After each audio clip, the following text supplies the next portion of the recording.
একটি ছোট গ্রামে রাহুল নামে এক দরিদ্র কৃষক থাকত। তার একমাত্র সঙ্গী ছিল টমি নামে একটি কুকুর। টমি ছিল খুব বুদ্ধিমান, সাহসী এবং বিশ্বস্ত। কৃষক যখনই মাঠে কাজে যেত, টমি সবসময় তার সঙ্গে থাকত। একদিন সন্ধ্যায় কৃষক মাঠ থেকে বাড়ি ফিরছিল। পথে একটি ঝোপের আড়ালে কয়েকজন চোর লুকিয়েছিল। তারা কৃষকের টাকা পয়সা লুট করার পরিকল্পনা করছিল। টমি হঠাৎ বিপদের গন্ধ পেয়ে জোরে জোরে ঘেউ ঘেউ করতে শুরু করল। কৃষক কিছু বুঝিয়ে ওঠার আগেই টমি চোরদের দিকে দৌড়ে গেল। টমির সাহস দেখে চোররা ভয় পেয়ে পালিয়ে গেল। টমির ডাক শুনে গ্রামের লোকেরাও ছুটে এল। সবাই জানতে পারল টমির জন্যই কৃষক বড় বিপদ থেকে রক্ষা পেয়েছে। সেদিন থেকে গ্রামের সবাই টমিকে আরও বেশি ভালোবাসতে লাগল। কৃষক ও টমিকে পরিবারের একজন সদস্যের মতো যত্ন করতেন।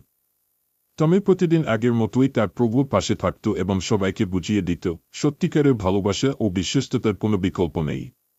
এই রকম কার্টুন ভিডিও দেখার জন্য চ্যানেলটাকে সাবস্ক্রাইব